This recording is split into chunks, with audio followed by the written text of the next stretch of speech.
estamos aqui no livro de Lucas, o Evangelho segundo Lucas, capítulo 16, a parábola do mordomo infiel, que muitos leem e acabam não compreendendo nada. Na verdade, se você for olhar com os olhos materiais essa parábola, você vai compreender da mesma forma que o mordomo infiel compreendeu. Ele compreendeu o quê? Que ele estava para ser despossado da sua mordomia, do seu emprego, e que ficaria passando fome daí em diante porque ele não sabia trabalhar em outra coisa. Ele dizia, cavar não posso, mendigar eu tenho vergonha, como é que eu vou viver depois? Então, enquanto ainda estava a serviço do patrão, o que ele falou? Olha, existem várias pessoas devendo o meu patrão. Você deve quanto ao meu patrão mesmo? Eu devo 80. Então tá bom, escreve aí que tu deve 50, eu assino embaixo, você paga 50, 30 fica para mim.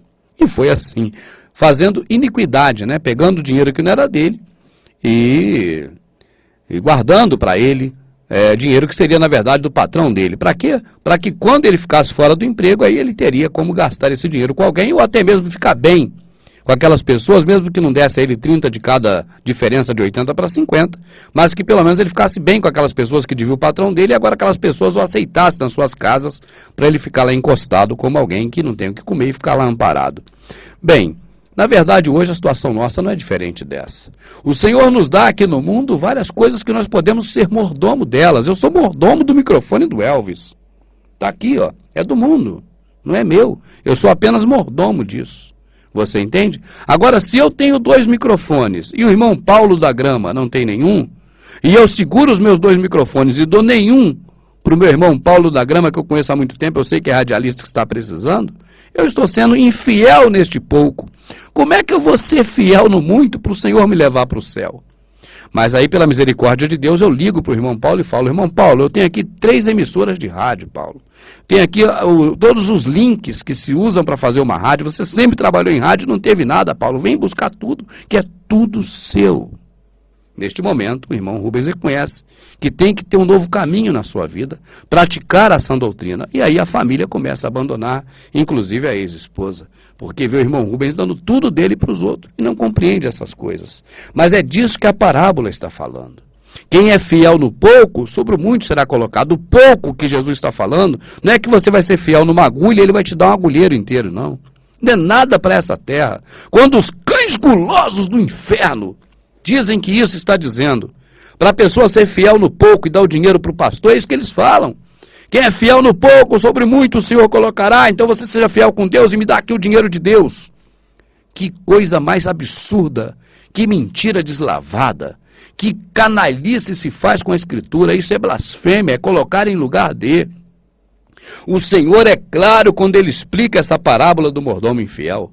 Ele está dizendo que aqui nesse planeta nós temos que repartir com os próximos, não defraudar ninguém. A fraude no início é doce na boca, depois se torna como pedrinhas. Está escrito na Escritura. Então o que ele diz é ser fiel aqui a Deus, dar a Deus, repartir com o próximo. Quem dá ao próximo entrega a Deus e ele vos recompensará. Está escrito, isso não é piada, isso não é um dito popular, um ditado popular, não. Quem dar aos pobres empresta a Deus e ele vos recompensará. Está escrito na Escritura, meu amado. Ser fiel no pouco, o pouco é tudo que nós temos na terra, é pouco diante do que teremos na glória. Então, se nós formos fiel nesse pouco e ajudar o próximo neste pouco, sobre o muito o Senhor nos colocará lá na glória, no galardão da glória. É disso que o Salvador está falando. Jamais ele estaria falando em você ser fiel numa coisa material terrena e aí ter mais coisas terrenas, materiais para você cuidar, para você ter para você. Isso não existe na Escritura, amado. Leia o texto inteiro, leia tudo e você vai ver de que o Senhor Salvador está falando. Se não é disso, ser fiel nas coisas materiais terrenas, repartindo com o próximo, e o Senhor sobre muito nos colocará lá na glória. Aleluia, glória ao meu Salvador. E os fariseus, que eram avarentos, ouviam todas essas coisas e zombavam dele. Os fariseus, meu amado, os fariseus, o sistema religioso da época, os homens que serviam à denominação, uma das principais, porque as duas principais eram saduceus e fariseus. Os fariseus que eram avarentos. O que é avarento? Junta tesouro onde a traça rói. Quer cada vez mais dinheiro, tem riquezas. É igualzinho os homens que você vê aí hoje, meu amado. Não tem diferença, não. É o mesmo grupo. É o mesmo sistema religioso. Muda o ator, mas o personagem é o mesmo. O Superman do quadrinho é o mesmo Superman que está no cinema hoje. Só mudou o ator, mas a característica do personagem é a mesma. Da mesma forma também, os fariseus que se vestiam bem, andavam todo internado de gravata na época do Salvador, são os mesmos que estão aí hoje. Naquele tempo, o terno e a gravata era representado por aquelas roupas que eles usavam. Eles não iam de carrão do ano como hoje, mas iam de camelo ou cavalo, da melhor qualidade. Eles eram iguaizinhos os fariseus que estão aí hoje. Não tem diferença. O Salvador sobre eles e sobre as suas vestimentas de luxo dizia: o que saíste vós a ver? Um homem trajando roupas luxuosas? Eis que os que trajam roupas luxuosas estão nos palácios reais. Estão no sistema, no mundo, junto com os mundanos. Mas o que saístes a ver? Uma cana, um mato, balançando no deserto? Sim, digo-vos, muito mais do que isso. João o Batista vestia roupas feitas de couro de camelo, cingia os lombos com um cinto, comia mel silvestre, alimentava-se de gafanhoto, andava pelo deserto. No entanto, não há entre nascido de mulher ninguém que seja tão grande quanto João Batista, uma cana balançando no deserto. Não se quebrará a cana, nem se apagará o pavio que ainda fumega. A cana, meu amado, é todo aquele que proclama a verdade, não por dinheiro, nem por top ganância, arriscando a vida pelo amor ao próximo. Essa é a cana que nunca será quebrada.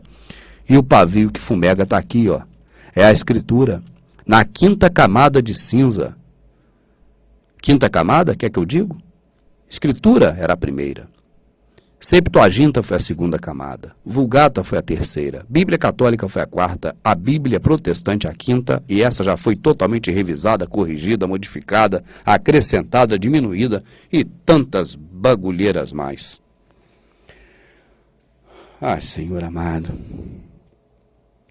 E os fariseus, que eram avarentos, capítulo 16, verso 14, ouviam todas essas coisas e zombavam dele. O Salvador dizia: olha, seja fiel aqui na terra e eu te colocarei no céu. Doa para os pobres o que você tem e você terá um tesouro no céu.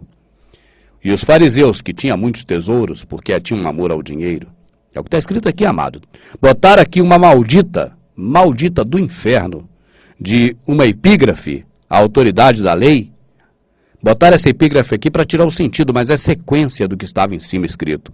Isso é a Bíblia podre, maldita do diabo, que nós temos para consultar a Escritura. Por isso atrapalha a Escritura, porque a epígrafe que não é da Escritura está na Bíblia, e atrapalha a gente ter sentido daquilo que o Senhor está falando para nós. Aí dá gancho para o sistema religioso falar a mentira que eles querem. É isso que eu falo tanto, que as pessoas não compreendem em mim. As pessoas me acusam. Os que não compreendem são os que são iludidos, porque quem me acusa são os que sabem da verdade. São os do sistema religioso que procuram meio de me culpar de alguma coisa. Aí me culpa de falar da Bíblia, mas eu tenho que falar. Para que tem essa epígrafe aqui?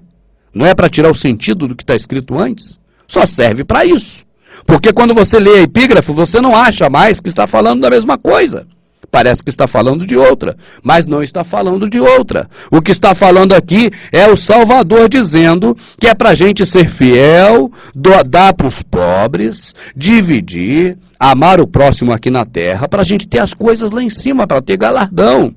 É disso que ele está falando, ser fiel sobre o pouco é o que temos aqui, o muito é o que teremos lá. Mas quando você vê a porcaria da epígrafe podre do diabo, na Bíblia, que é um livro podre do diabo, aí você perde o sentido da Escritura, que é pura e santa. A Escritura de Jesus, a Escritura de Lucas, a Escritura de Deus é pura, santa, imaculada. É a Escritura amada do Senhor. Mas a Bíblia, o livro dos padres, foi feito totalmente para nos levar para o inferno, distorcendo o que está na Escritura com as epígrafes, que tiram o sentido do que você está entendendo. Entende, amado? Nenhum servo pode servir a dois senhores, porque há de aborrecer a um e amar o outro. Ou há de chegar a um e desprezar o outro, não poder servir a Deus e a Mamom. E os fariseus, que eram avarentos, ouviram todas essas coisas. Olha, quando você lê sem passar pela epígrafe, como é que você tem o sentido da coisa. Quando você lê a Escritura, não a Bíblia, que você não respeita mais essa podre dessa epígrafe, aí você passa direto, aí você tem o sentido do que foi escrito na época que Lucas escreveu, para você entender do jeito que Lucas escreveu, e não do jeito que esses malditos fizeram quando fizeram esse livro maldito, a Bíblia. Você entende, meu amado? Não podeis servir a Deus e a Mamom. Podem pegar o pedacinho que eu falei que a Bíblia é maldita, eu repito para vocês falarem contra mim. Pode atirar pedras ao céu, jamais chegará a estrela. Eu sei do que eu estou falando, eu conheço o meu Redentor, e eu sei do que eu estou falando, amado. Tá certo? Fica um monte de cão guloso e defensores de cão guloso esperando eu falar alguma coisa dessa para usar contra mim e enriquecer os seus YouTube com propaganda dos Illuminati. Eles enchem aquilo de propaganda e com a audiência que eles fazem em cima do meu nome, eles ganham dinheiro. Tudo bem, eu não estou condenando, faça o que você quiser, a vida é sua.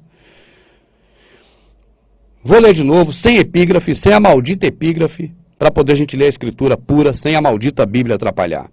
Nenhum servo pode servir dois senhores, porque há de aborrecer um e amar o outro, ou há de chegar a um e desprezar o outro. Não podeis servir a Deus e a Mamom. E os fariseus, que eram avarentos, gostavam de juntar dinheiros e tesouros, viam todas essas coisas e zombavam dele. Quando eu olho para ler, é para ver a hora, para ver o tempo. E disse-lhes, vós sois os que vos justificais a vós mesmos diante dos homens, mas Deus conhece os vossos corações, porque o que dentre os homens é elevado, perante Deus, é abominação.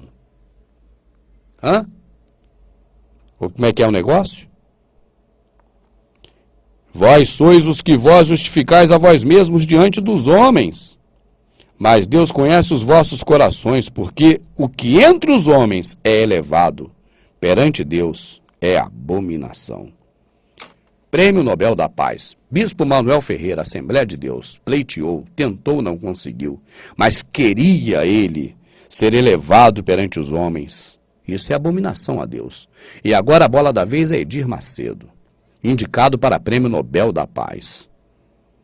O que dentre os homens é elevado, perante Deus, é abominação. É o irmão Rubens que está falando? Não, as palavras não são minhas. Eu estou apenas lendo. As palavras são do Salvador. Se fossem minhas palavras, perderiam-se ao vento comigo, que daqui a um pouco mais estou podre na terra. Essa carne vai estar podre, apodrecida na terra, num período mais próximo aí para frente. Agora, as palavras não são minhas. As palavras são do Salvador e essas são eternas. Essa é a própria palavra de Deus. Não estou falando do livro podre, a Bíblia, não. A palavra de Deus é Jesus. E ela diz assim, ó. Deus conhece os vossos corações, porque o que entre os homens é elevado perante Deus é abominação. Elevado perante os homens, abominação perante Deus. Cuidado, Edir Macedo. Eu amo a tua alma, Edir Macedo. Eu quero que tu vá para o céu, Edir Macedo. Cuidado, Edir Macedo, não fica procurando negócio de Prêmio Nobel da Paz, não. Não vai pelo caminho do Manuel Ferreira, não, porque ele já disse que o padre é o consultor dele, que ele consulta o arcebispo do Rio para tomar as decisões dele. Ele falou isso, eu tenho isso gravado. Não vai pelo caminho dele, não, meu amado. A lei e os profetas duraram até João, desde então é anunciado o reino de Deus, e todo homem emprega força para entrar nele. É mais fácil passar o céu e a terra do que cair um tio da lei. Qualquer que deixa sua mulher casa com outra, adultera. E aquele que casa com a repudiada pelo marido, adultera também. Eu repito esse pedacinho daqui a pouco.